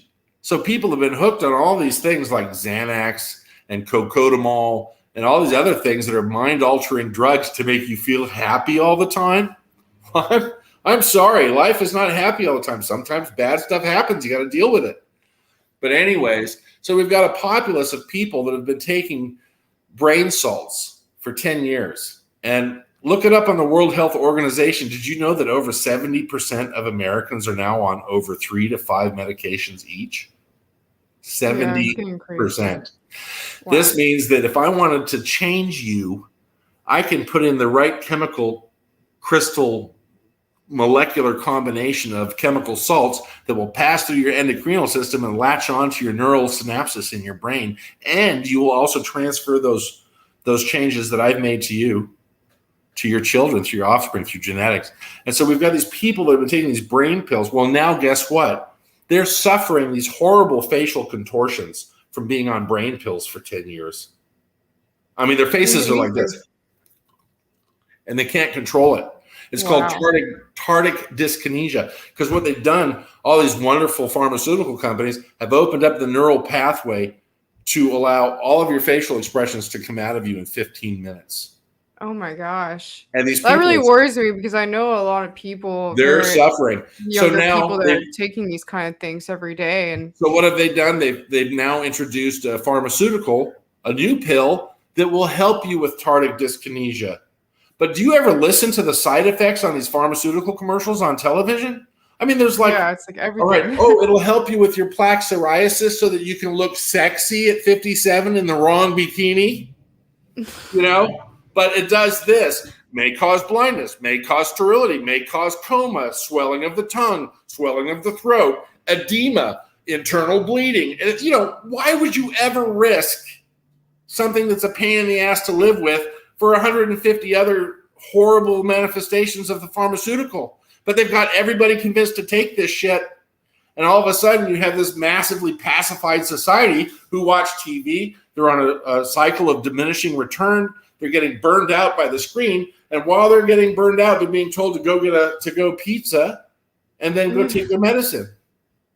Yeah, it's sad. It's really sad. What you're saying about video games and everything. Like I've always felt it's weird, because when I was younger, I used to play games for a little while, and then I just started feeling like I had a sickening feeling about it. I'm like, you know what? I'm not into this. I don't want to play video games. Good for And, you. I was just kind of played outside and read books. And yeah, I just had a really bad feeling about it. And I think like a lot of people, they just get hooked on these things from a young age. And it's like, what do most parents these days are like, oh, just play your games, go watch TV, like, get out of my Right. Well, you hair. see, now this is And the now thing it's in the people are new world getting of brainwashed by. correct.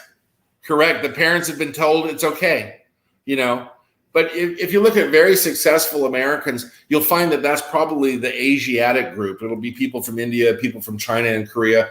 Fantastic work ethic, highly intelligent, and they're very family oriented because they love their cultural values, right? And they also love this country, and they've been great for our economy. But the thing is that they don't allow their children to do that. They're culturally trained to make sure the children all play a musical instrument, all excel at least 2 subjects at school, right? Wow. But the other type of parenting, where you're not a tiger mom or a tiger father, and you allow your child absolute freedom because you don't want to listen to them screaming at the top of their lungs, right? Do you know that psychiatrists and psychologists at all the major medical colleges warn against giving anyone under the age of 5 years old a cell phone or a computer game? Because their neurological system is still developing. I mean, it develops in young people. Yours would have stopped growing by the time you're 23 or 24 if you're healthy. Adults are still developing. So why would somebody ever hand a computer game to a 6-year-old? Because mommy can't handle it, darling. She's on, mother's little helper. She pops that Valium and she's feeling better. Well, it's very sad. So this is one of the paradigms that are still on a cyclical loop that we have to help them see for themselves. You see, it's not a good idea to force anything on a human being. If you want to get a human being to do the right thing, allow them to discover the change for themselves, because then they'll feel good about it. Because you sure as hell can't force a change on somebody. And when you do, they don't feel good about it. And they never will. So with those people that are caught in these cyclical loops, you have to be there for them when they fall apart, or you have to help them discover the change that they need to make on their own. And it's very, very, very sad that a lot of people have turned to pharmaceuticals to find some sort of solution on something that they could have probably worked on a little bit differently and healed themselves differently. And that's why one of the beautiful aspects about the UFO community is that there's so many loving, healing people that are attracted to it. You know what I mean? I mean, it's such a great community to come to have togetherness and love, because after all, we're all hunter-gatherers, right? Definitely. What was your mom like? Was your mom old-fashioned? Did she raise you to sort of go play outside instead of, complaining and sitting on your thumbs in the house when you were little? My mom usually watches my show a lot, so I probably just kidding. Well, I mean, she's usually watching my show, so she's probably watching it right now. But yeah, I don't know. I mean, it's kind of more like everyone does. I don't know. My brother, he just would play video games all day, every day. But me and my sister, we were usually playing outside all the time. Wonderful. So. And see, look at you now. Well, let me just tell your mom that I think, Mom, you've done a great job. And that's as a father, I can say that. So I really love my son. He's just turned 25, and he's a fascinating guy. He's very, very respectful, and he's got his health, and he's got his good looks, and he's just such a swell guy to be around. He's very respectful of girls, and that's really important to me. That's definitely important. Yeah. And he's always been like that, So you want whatever he wanted to do, if he wanted to work in a gas station all of his life, I love him, so I would support him to do that. So the only thing I do as a parent is try and give lots of opportunities to my child. My son really has been my best friend since, all my life anyways, but he's really stepped it up because he's a young man, and I went through hell. They came and got me, and I had a wonderful experience, but they dropped me off 4 hours later in front of his doorway from the ship. I reappeared. I remanifested. There was a loud electrical bang or electrical crack. It sounded like a transformer exploding. There was a bright flash of light, and I was wearing somebody else's clothes. And I was gone for 4 days. I still have the clothes. They're in a Ziploc bag in my freezer. The I figured someday I'll get a genetic test done on them and see if I could find whose they were and find out if they had a removal experience. But it's one of those projects for the future. But he was there for it, and he's been through the whole process of watching his dad go from wine and food chemist and expert to a blithering freak out idiot for about 6 months.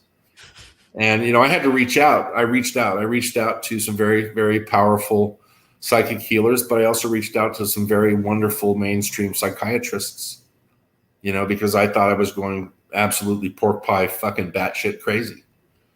And it wasn't easy to deal with. But because it was so real, I couldn't deny it. I mean, I came back and I had 4-day stubble and my hair was greasy and I was really thirsty. And I hadn't been drinking enough water, and I downed like 2.5 gallons right in front of my kid. Wow. Yeah. So when that experience settled in, one of the last things that Kim Jim said to me is he took my hand and he said, David, I'll be sending people into your shop to help you cognate and digest this experience. Don't be afraid. But everything will change from now on. And they allowed me to remember this. And they told me very specifically that my experience was different because they felt bad for me.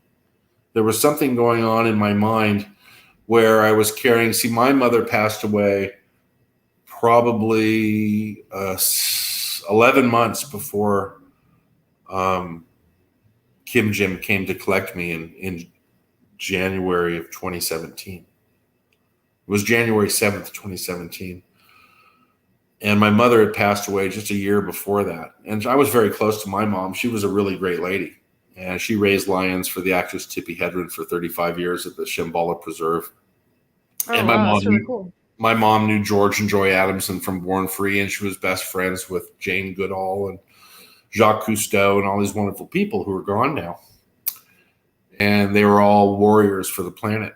She was wearing a beret and a striped shirt selling her paintings down on the Venice Boardwalk in 1963, 2 years before I was born.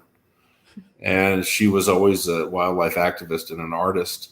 And she always supported the idea that there was people on other planets that keep an eye on us. But she never got into it with me because I think, I was already watching Twilight Zone and The Outer Limits back in the 60s when I was little. So she was a little concerned about that kind of promulgate image.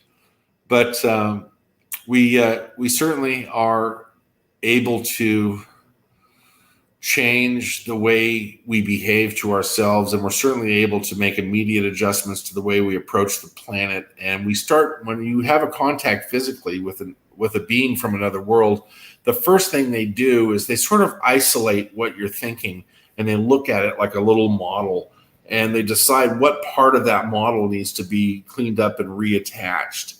And so I was already an okay person, all right? I always loved the planet. I supported animal charities all of my life. I've always been considerate and sad for homeless people and done what I could. So it's not like a new thing to do charity. My family is an old California family. We've been in the South Bay since 1923. We moved into LA in 1907, just after the Great Quake in San Francisco. And we've always supported the LA Mission. The LA Mission, they feed 1 million people a day. And so charity is not a big deal with me, but they knew that something was wrong with me. And part of it was carrying the guilt of the way my mother passed away, because she decided to move out to Zuni Pueblo in Four Corners because she was sick of white people. And she had given lots of people the opportunity to redeem their souls by thinking about not shooting animals for pleasure. Is she Native American? No. She was Swedish and French and British. We come from an old European family that's Swedish, French, and Scottish and British. I got the Scottish side from my dad. But I was able to trace my family all the way back to 1248. And we were a Masonic family from France. My family built the stone wall that separates the city of Paris from the River Seine. And so we did that many, many hundreds of years ago. And then we were kicked out of France in the Reformation period when King Henry VIII was King of England. We took our family boats and we went up the River Severn and we ended up working for King Henry VIII, sacking Catholic churches and burning them so that he could reestablish the Church of England. And that's how my family got its wealth and its, perceived power. And then we had our own ships when we came back to the United States. So we sailed into San Francisco in 1903 and broke the ships up, and they turned them into part of the town.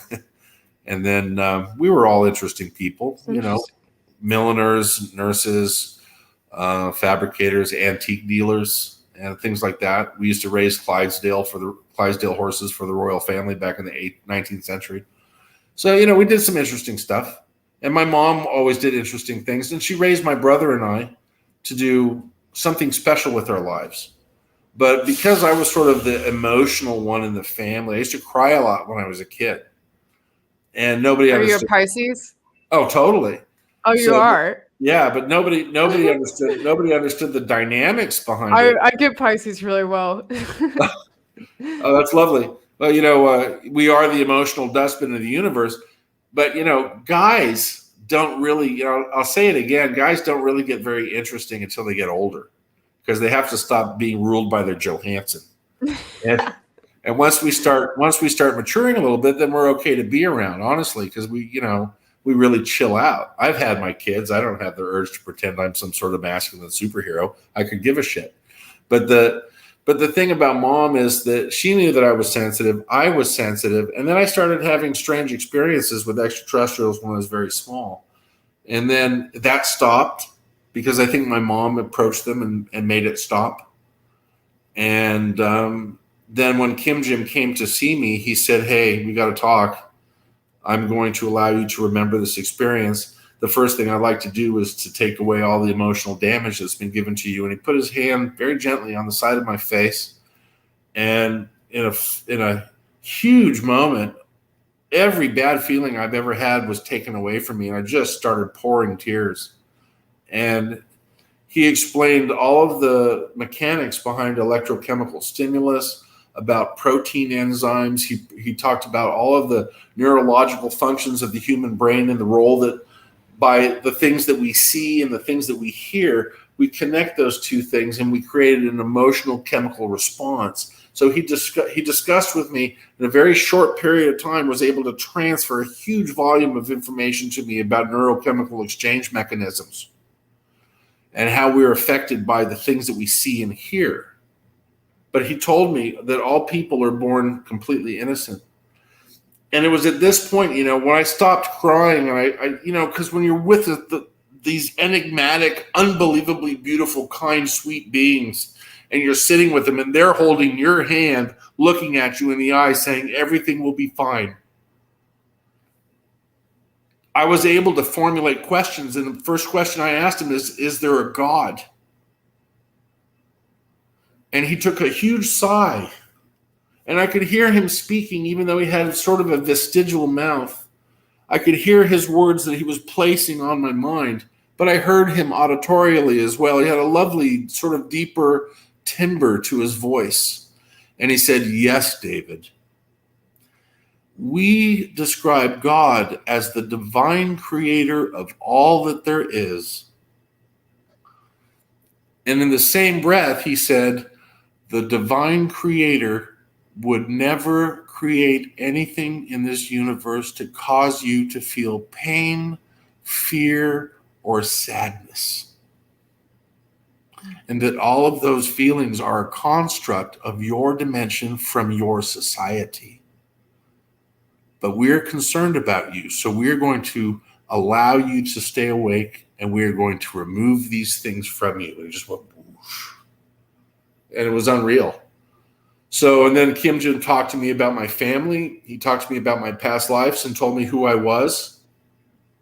And then he explained why everything was going to be okay. And then he said, "Are you ready to go?" And he looked at me very clearly, the big, beautiful blue eyes. And he said, "Are you ready to go?" And I started crying because I didn't want to leave. Because I was in this really interesting tent with him. It's sort of like a gossamer fabric made out of blue plasma, like gelatine. And I'm in there with him, talking to him, and there's other special beings outside waiting for him and I. And he said, "Are you ready to go?" And I started crying because I didn't want to go home. And he went, "No, no, no." And I said, "On your ship?" And he nodded. As of course, then the tears came out. I was crying my eyes out. And we went on board his craft, and it was a massive, massive ship. It was 3 or 4 times the size of an aircraft carrier, giant disc. And I have some photographs of it that I'm going to share at the Shasta conference. Awesome. So I'm going to show a lot of stuff. I'm going to show pictures of Kim Jim. I'm going to show pictures of the interior of one of the ships that he brought me onto. I'm going to show pictures of his ship. I'm going to show the pictures of my little friend who wakes me up, the ones I sent to you. And then I also have my friend L from Andromeda, and he's very old. He has skin like wrinkly brown tobacco leaf, and he's very dear, but he's a very special mathematician and a scientist, and he cares about me very much. And so he's allowed me to take some pictures of him. So I'm going to be sharing those too. So I hope that when you and I and Rob and Laura get to sit down, I can share some of the stuff with you guys first, and that sort would be of amazing. Maybe you can help me decide, which format, who to show first, and what, because I'm going to keep it really simple. I'm just going to have a slideshow and do this off the cuff. I'll try and behave myself, but I talk like an old sailor sometimes. That was my mom. She just commented and said she wants to see Kim Jim. That's great. Tell her I said hi. Is she going to go to Shasta? I haven't asked her that. Maybe I should ask her if she wants to. She hasn't been to any of the conferences that I speak at. She lives in Illinois, so. Well, then we got to figure that out. We got to figure that out. I don't know anybody that's got any money, but where there's a will, there's a way, right? Yeah. Right on. That would be interesting if my family came out. I haven't. Well, you sound really lucky, and you sound really together, and it's such a pleasure to speak to you because, as a dad and a 57-year-old, I really care about what young people think.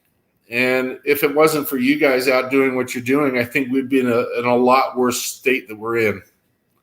So I appreciate all of your efforts, and I love your show. I've watched 5 or 6 episodes, but because of the programs that I'm on, I haven't got a lot of time to spend watching people's stuff. But it's been the same way for me too. It's like everyone I know has a show, and they're like, "How come you haven't seen this? You haven't been caught up with my stuff." I'm like, I'm sorry. Like I can't keep up with everyone's stuff. That's so funny. That's so funny. But we got about well, usually I do the show for like an hour, but we should probably wrap up here because we're going on 2 hours now. I gotta get to dinner. So, do you want to say anything in closing? And before we get off here, I'll promote my art again. Your audience has suffered through 2 hours of this. I think that's a miracle. I think I better. This has been a great show. I've definitely probably just ought to shut my mouth and just look at everybody and say, "Hey, thank you so much for tuning in. Remember that none of us have any of the answers, but collectively we do, and that's you." And that's Apolla, and that's everyone that you know and love. Collectively, we are the voice of change, and we are the voice of reason. So remember that it isn't just one person that has all the keys. When we work together, we discover everything that we need to see. And thank you for listening, and thank you for allowing me into your lives. Well, thank you so much for coming on here, David. It been a pleasure speaking with you. And I really appreciate it. And definitely come back and do the next show that we talked about at some point, maybe before the conference for sure. With the models. That would be really cool. Right on. It's been a lot of fun. Thank you so much, Apolla. You're amazing. I just think the world of you. Thank you so much. I appreciate it. And same to you. Bye. Bye. Bye. All right, everyone. Before I go here, I want to again promote my art because obviously it's what keeps me going and kind of funds my show. So again, please check out my art at shamanspears.com, my uniquely handcrafted energy channeling devices, which I invented myself. And I do next day shipping on all orders. If you're interested, these will be selling out by Disclosure Fest. I'm going to be selling these at Disclosure Fest, so might want to get them now before then. I'll be working on a new collection pretty soon here, so I'm excited to get started on that. But also before I go, if you want to see me and David here, who was on the show last night, speak, please come out to the Mount Shasta Summer Conference. That is July 7th through 10th in Mount Shasta. It's going to be a really amazing event. Robert Potter will be holding it, and all these amazing speakers are going to be there. Brooks Agnew, Laura Eisenhower, Alex Collier, Brad Olson. I don't have Ben Chastain on here on this program for some reason, but he's going to be there. A lot of amazing people, so you're definitely going to want to come check that out. And if you want to get a ticket, if you still haven't got one yet, they're for sale up on my site. Now 3-day tickets, and yeah, I really need to sell those. So please, if you would like to purchase a ticket and come out to the event, all you have to do is click here and purchase it. I will send you the confirmation code and everything and send that to the event organizer. And then it is your responsibility to, take care of your place to stay and getting there. I can't help you with that. So if you want to go to the event, just click on this here and you can order the ticket. So, all right, everyone, thanks for coming on tonight. And until next time on Apollo's Odyssey, over and out.